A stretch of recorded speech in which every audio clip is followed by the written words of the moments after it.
Sim, importante. Olá, boa tarde. Hoje é sexta-feira, 26 de janeiro, e a gente conta aqui com a presença, e desde já, muito obrigado pela visita. É uma honra. Do jurista Walter Maierovitch. Na verdade, ele ressaltou antes do início da entrevista que quer que cite o sobrenome do meio dele, que é Fanganiello.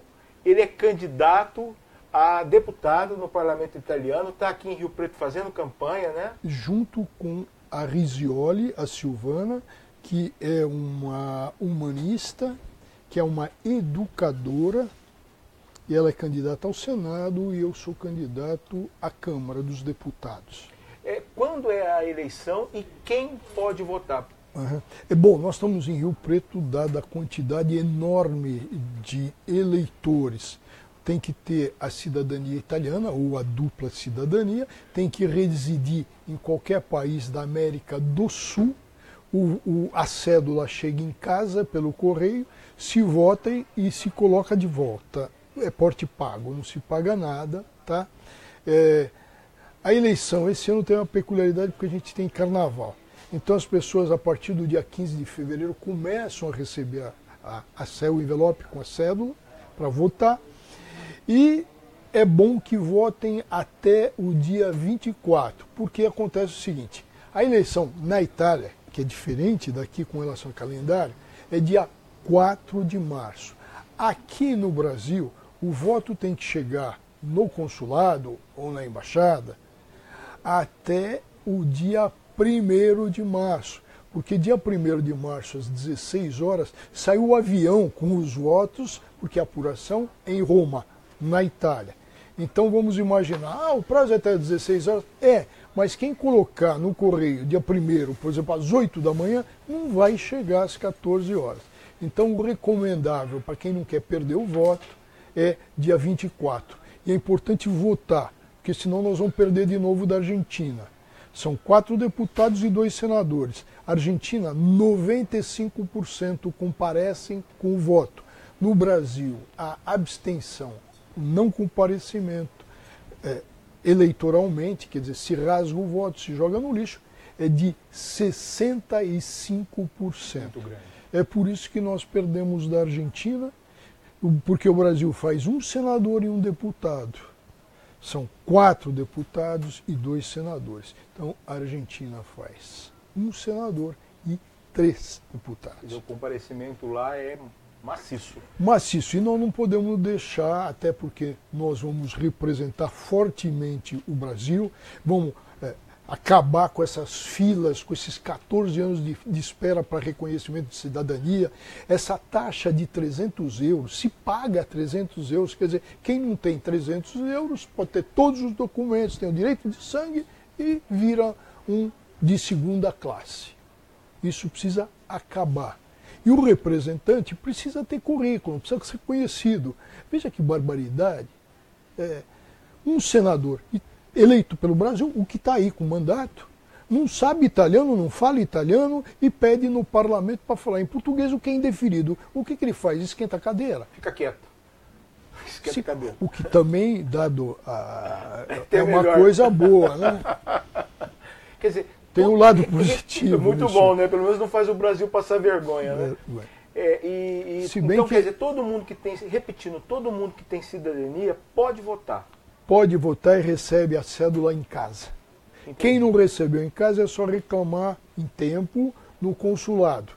E atenção àqueles que mudam de endereço e esquecem de comunicar, porque vai chegar um envelope no endereço antigo.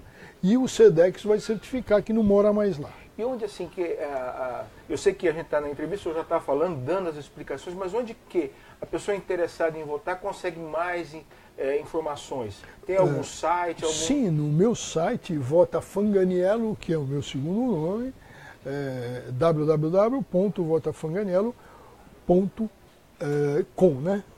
Além desse trabalho que o senhor pretende fazer para facilitar, não é, a vida de quem busca essa cidadania, busca esses documentos, que outros benefícios um representante brasileiro no parlamento italiano pode trazer para essa relação entre os dois países? Bom, enormes. A minha companheira representa 19 universidades italianas. Eu estou falando então de intercâmbio, de reconhecimento de títulos.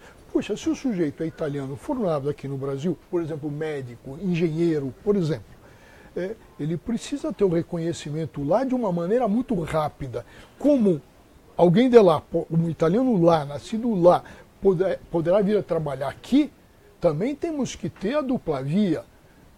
Para isso, nós vamos, pela equivalência, nós vamos lutar. Nós vamos lutar pelas bolsas de estudos, mas principalmente levar o Brasil para o sistema Itália. Quer dizer, melhorar exportações, melhorar a indústria, melhorar a tecnologia, ter, com relação a isso, uma integração. Perfeito. Agora, mudando um pouco de assunto, o senhor está aqui... Falamos do Palmeiras agora, né? Será que vai conseguir o Mundial algum dia? Olha, eu diria que é o time já, o primeiro time a conseguir interclubes o Mundial. Um pequeno detalhe é que ainda não está reconhecido, mas isso é uma questão de tempo. O senhor, como jurista, pode ajudar nessa batalha, né? Olha, eu me empenho mais como palmeirense, indo ao estádio, torcendo. Já tá bom, né? Dando camisa para minha filha, que é a principessa carcamana, que eu brinco com ela. O senhor hoje também vai fazer uma palestra aqui à noite em Rio Preto, no Sindicato dos Contabilistas, né? Sim. E o senhor vai versar sobre o quê?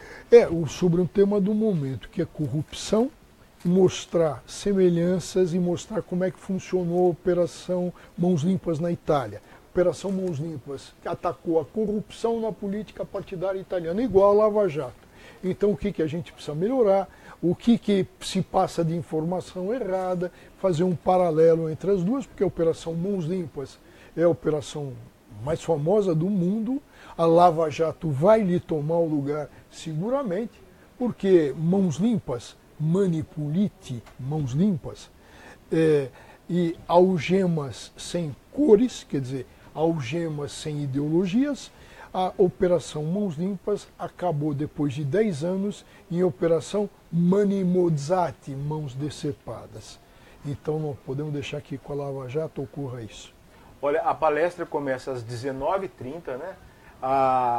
É lá na casa do contabilista, que fica na Rua Itália, Rua Itália. Que 475, na Vila Sinibaldi, ali perto da garagem do Cometa. Veja, Rogério, como são essas coincidências, né?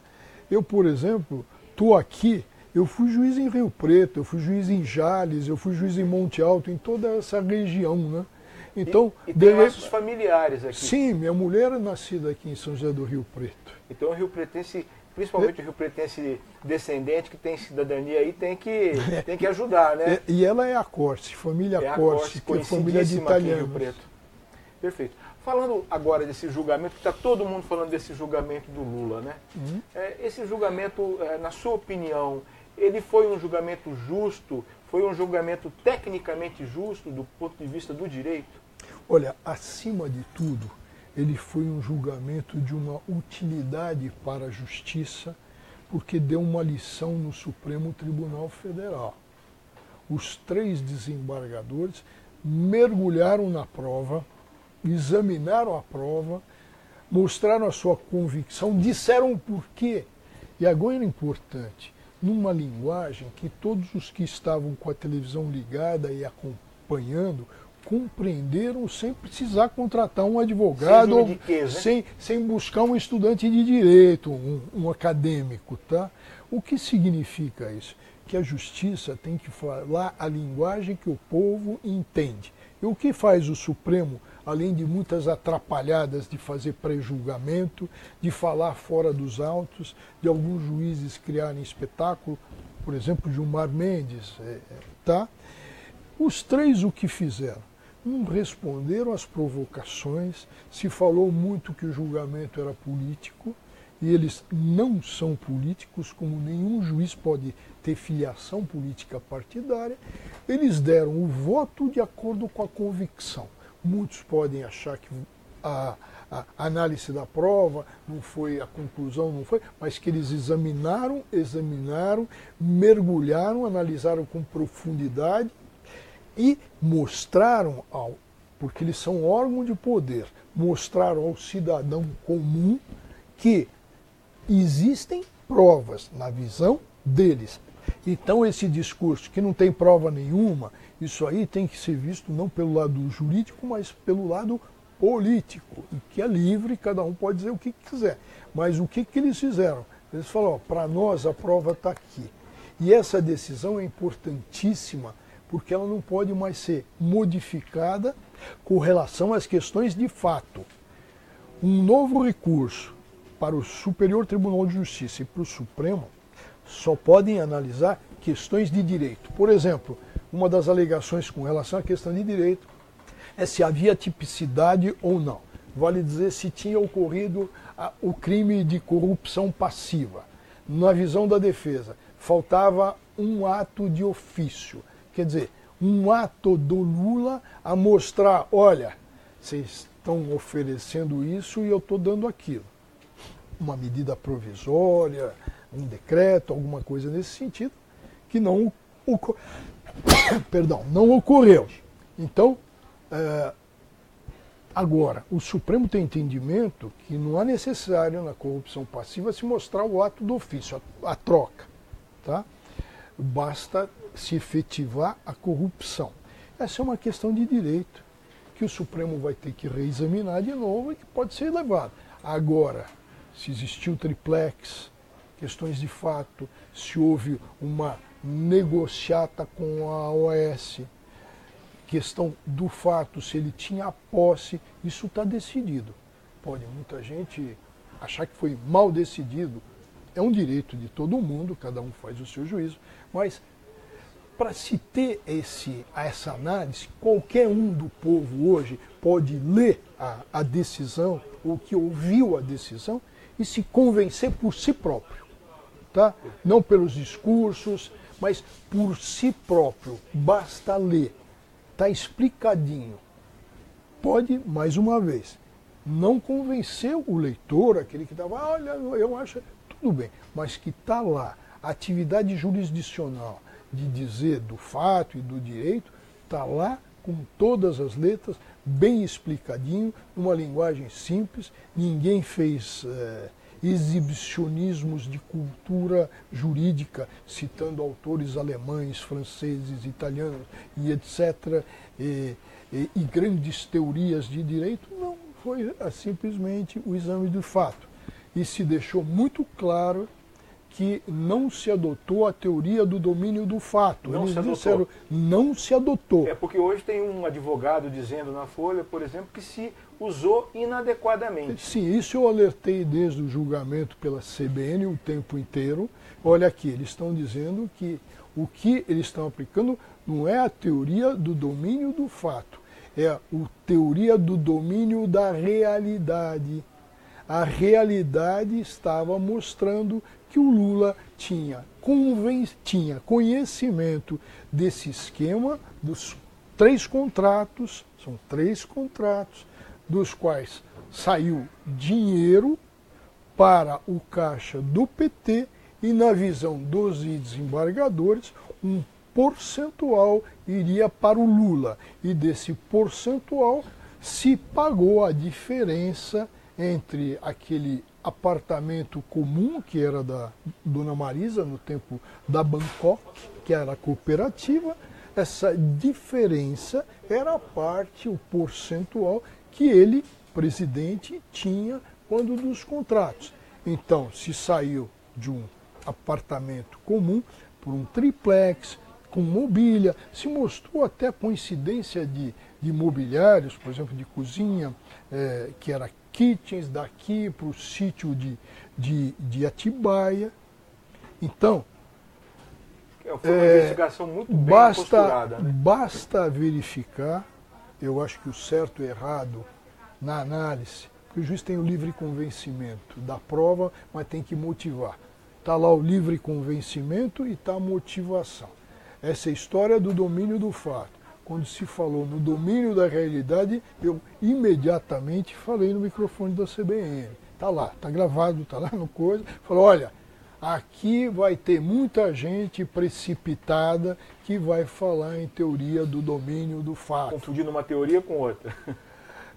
É, Deliberadamente, às vezes. eu não sei se deliberadamente ou não, mas que escutou mal e leu mal, sim. Perfeito. Esse julgamento do Lula, né, a Operação Lava Jato em si, que culminou com a decisão do Moro e a confirmação da sentença e ampliação da pena pelo Tribunal Regional Federal lá de Porto Alegre. Dando provimento ao recurso do Ministério Público, que reclamava da pena baixa. Certo. O senhor acha que isso, para usar um termo que o Barroso, o ministro do STF, usou lá atrás para uma outra questão, é um ponto fora da curva ou os políticos precisam entrar na linha a partir de agora? O senhor acredita que outros políticos que estão enrolados hoje aí podem, no futuro, ter uma punição tão rigorosa como essa que foi aplicada ao Lula? Nós precisamos aprender muito da Operação Lava Jato. Por exemplo, e a gente hoje à noite vamos comparar com a Operação Mãos Limpas, em primeiro grau de jurisdição, aqui funciona um juiz só. No caso, Moro. Lá, na Itália, pelo sistema italiano, se resguarda a figura do juiz porque lá é tribunal, é órgão colegiado. Então não tem um protagonista mais 5. Tá? Não haveria, por exemplo, esse ato que foi ilegal do Moro, da condição coercitiva do Lula, por 5 isso não sairia. Então não tem mais o protagonismo, que eu acho muito ruim o protagonismo. O Moro muitas vezes deu uma entrevista, falou fora dos autos, não devia, não pode. Não estou dizendo que ele atuou como juiz parcial, não. Mas teve... Falou demais. Teve alguns erros, mas isso... Nada que comprometesse, né? Não, a sua isenção, que inclusive foi examinada, a suspeição que foi arguída. Então, agora, não dá nem para comparar o Moro com o que faz o Gilmar Mendes, né? Isso é uma barbaridade. Então, o que a gente tem que aprender, algumas coisas, alguns concertos. Não pode ter um sistema de juiz único, monocrático, em primeiro grau. Tem que já ter órgão colegiado. O Brasil precisa evoluir com relação a isso. Agora, o tribunal mostrou isenção. Mostrou que lá a questão era jurídica. Não tinham togas. Toga é a veste do juiz, né? Não tinha toga com coloração político-partidária. Isso, para mim, conta muito. Porque a Têmis, a deusa da justiça, né? Aquela que tem a balança na mão para verificar fatos, pesar decisões, acertar as penas, ela teve uma balança isenta. Examinados os fatos, feita a valoração da prova, o que pesou mais. E foi a conclusão condenatória. Foi a responsabilidade pela prova, pelo que eles concluíram. Agora, e é sempre assim, vale para o campo jurídico e vale para o campo político. O vencido, o que perdeu, nunca fica convencido. Perfeito. Mas o que eu pergunto, eu insisto na pergunta, o senhor acredita que a decisão como essa, que pegou o Lula, vai pegar outros políticos também de outros partidos? Sim. Vai virar uma prática isso no Brasil? O senhor acredita? Olha, o Brasil estava para o caminho de perder a democracia, que é o poder do povo por seus representantes, e se transformar numa cleptocracia, no poder dos ladrões. Basta ver o que aconteceu na Petrobras agora. O que faz a justiça? A sua meta é não deixar impunes os crimes e não punir os inocentes. Essa é a meta. Então, qualquer indício precisa gerar, não tem pessoas acima de qualquer suspeita. Tudo precisa ser apurado. O problema da justiça brasileira que eu vejo, já atuei nela, é a morosidade pela quantidade enorme de recursos. Por exemplo, o jogo com relação ao Lula não terminou. Temos mais possibilidade de recurso. Certamente, já que ele alegou prescrição, que extingue o processo, é uma borracha que apaga, que não foi reconhecida, é uma questão de direito. E Tem um remédio constitucional chamado habeas corpus, que agora deve ser usado para ver se consegue passar a borracha, apagar tudo e ter extinta a punibilidade. Questões outras vão surgir, como, por exemplo, a ineligibilidade. Mas isso vai ser deslocado para a justiça eleitoral. Por quê? Porque é questão eleitoral, de ele poder concorrer ou não poder concorrer, ser elegível ou inelegível. Agora, qual é a interpretação da lei de ficha limpa? Está escrito literalmente aquele que é condenado, sentença condenatória penal, que é condenado por um órgão colegiado se torna inelegível. Agora, o que a gente vê, vários habeas corpus, liminares, né? Liminares, vários recursos com liminares, vários.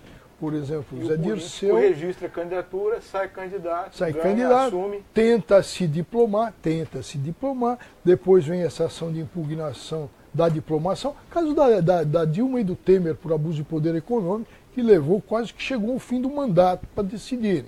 Então, e muitas vezes o que vai ocorrer? Discussões e mais discussões, porque se o Lula tomar posse como presidente, se ganhar, tomar posse como presidente da República, vem a questão constitucional, param todos os processos, congelam, por quê? Porque não foram, os atos da acusação não foram praticados no curso do seu mandato. Então, o que diz a Constituição? Suspende.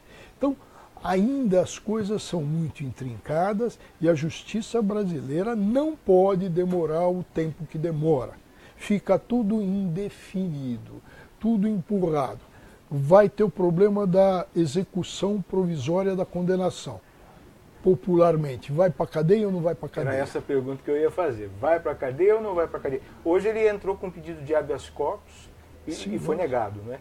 No STJ. Mas ainda não foi decidido no mérito, foi negada a liminar. O que acontece em cima disso? O Supremo tem um entendimento de 6 votos a 5, de que, como está decidida a questão de fato, cabe execução provisória. Mas o próprio Supremo, por habeas corpus, por liminares, já está mudando o entendimento. Tá, sim, porque até o próprio Gilmar Mendes já mudou de posição ao dizer que não é a decisão do Tribunal Federal ou Regional, é a decisão do Superior Tribunal de Justiça. Olha, com toda a sinceridade. Não é o que está na lei, né? Não é o problema do que está na lei. É o problema que vamos esperar 5 anos para o Superior Tribunal de Justiça se manifestar. O que mostra que a justiça brasileira, eu costumo falar para os meus alunos, o ritmo dela não é de lesma, não é um ritmo de uma lesma, é de uma lesma reumática, se isso fosse possível. Quer dizer, essa condenação do Lula, na verdade, vai ser uma prova de fogo para a própria lei da ficha limpa, né? Que está sofrendo aí investidas no Supremo. Mas né? Tá claro na lei de ficha limpa, isso o ministro José Eduardo Cardoso foi ideia dele e colocou, não estou criticando a ideia dele, mas que está lá, que é a possibilidade de liminar, para suspender. Então, a lei de ficha limpa está escrito aquilo, condenação confirmada por tribunal. Só que está escrito lá também que cabe uma liminar, quer dizer, cada caso é um caso. Ora, se cada caso é um caso, o que é evidente, mas o que a regra básica é o princípio republicano, que todos são iguais perante a lei. O senhor aposta na prisão do Lula e em sendo preso, isso é bom ou ruim para o ambiente político no Brasil? Veja, nessa indefinição judiciária, eu sou contra o achismo, tá? Quando alguém começa, eu acho, tudo bem, mas não está contando. Nessa indefinição, essa definição tem que partir da justiça. Eu critico essa morosidade da justiça. Agora, eu não posso dizer que, olha, tem que ir para a cadeia já, porque aí é vontade minha ou não é vontade minha. O que precisa é o Brasil definir para a resposta segura ser uma só. A justiça brasileira entende assim, ponto e basta. O que não pode é uma lei com essas incongruências. É assim como regra. Condenou por órgão colegiado, ficha suja. Só que pode impetrar um recurso com efeito suspensivo. E aí tem essa indefinição toda. Agora, qualquer um que der uma opinião, na realidade é pura torcida. Eu quero, eu não quero. Por quê? Porque isso é uma indefinição. Eu, como cidadão brasileiro, tá? Eu queria que, olha, é assim, a justiça decidiu, assim e ponto. Não tem essa situação, é a chamada insegurança jurídica.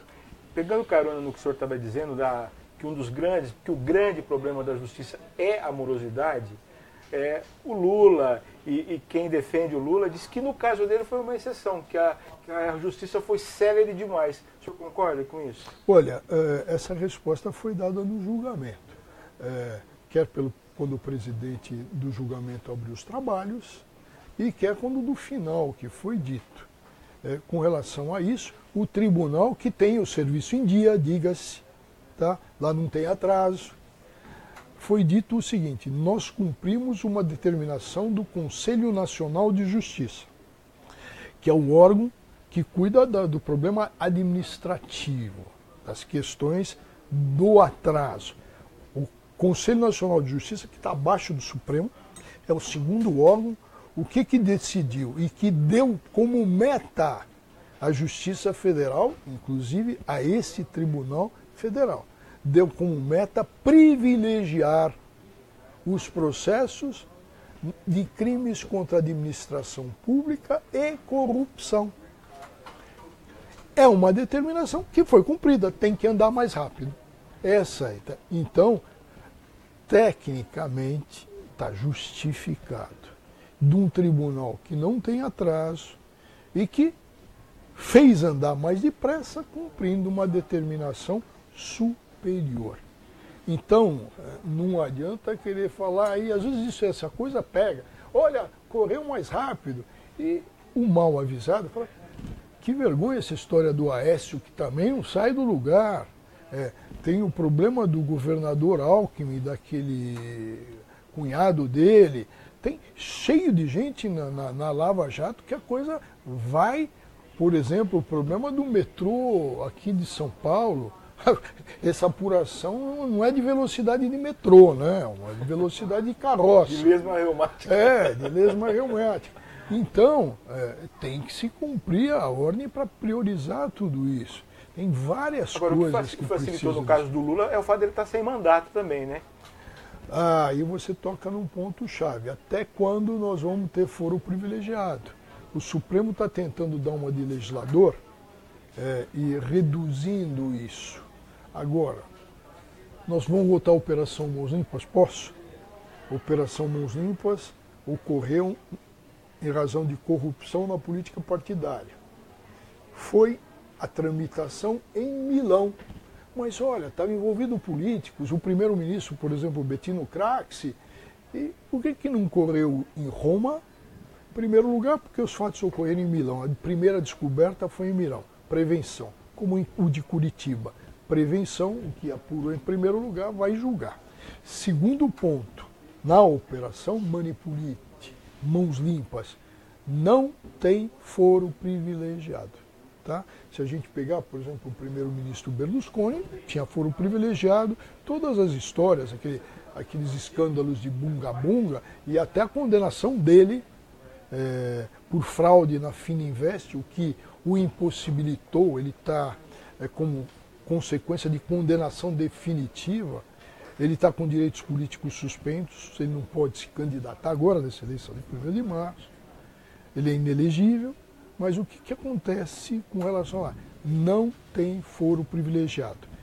Em primeiro grau já é tribunal de primeiro grau, significa quando se tem um órgão colegiado já desde o início, se pode reduzir o número de recursos. Perfeito. Os políticos acuados, o senhor falou em foro privilegiado, né? Os políticos acuados, saiu até uma nota de jornal hoje, já falam aí que tem que conter esse ativismo judicial.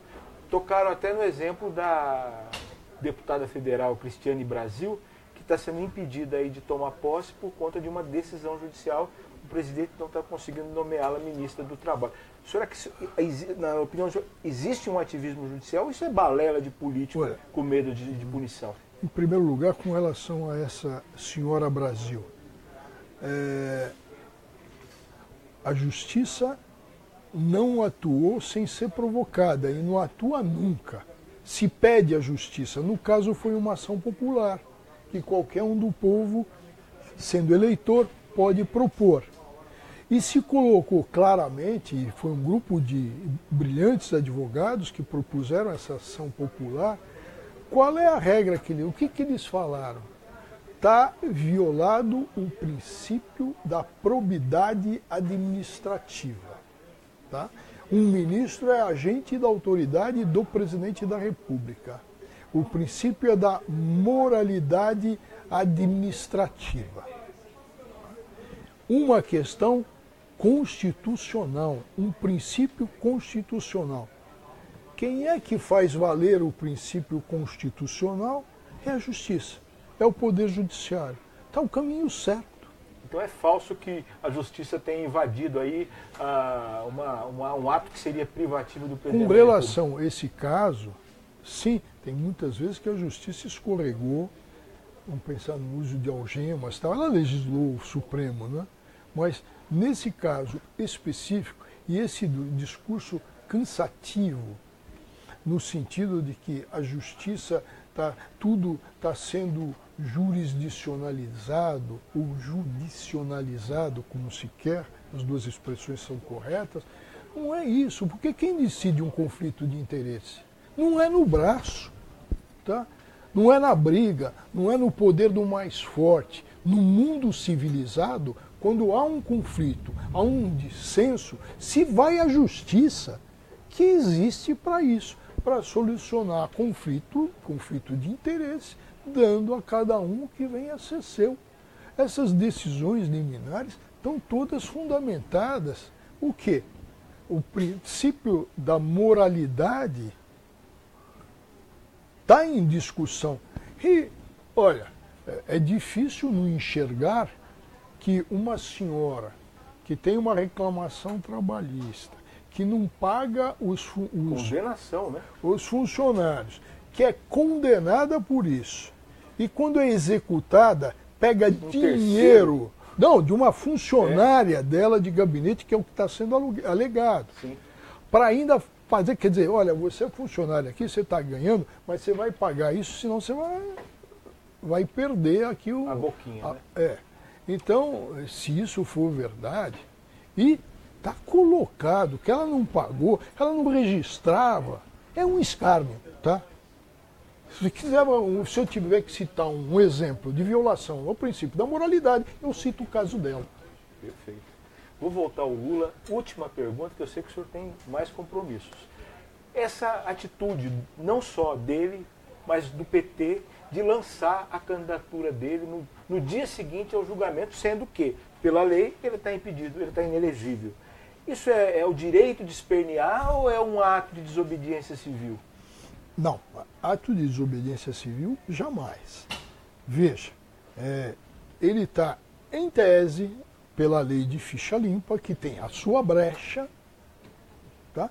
Inelegível, mas não tem nenhuma decisão sobre isso ainda.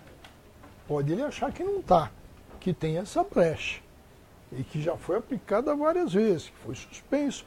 Agora, veja, isso não tem decisão ainda, porque vai competir a justiça eleitoral. Veja bem, eu não visto a camisa nem do Flamengo nem do Fluminense, eu não estou nesse Fla-Flu. Tá? Agora, se a gente pegar no Estado democrático de direito, o espernear é livre. Tá? Se diz com responsabilidade. Se alguém for caluniado, injuriado e etc., tem aí os caminhos. Tá? Agora, o livre espernear, o não se conformar, como eu falei lá atrás, o vencido nunca é convencido, está dentro da órbita.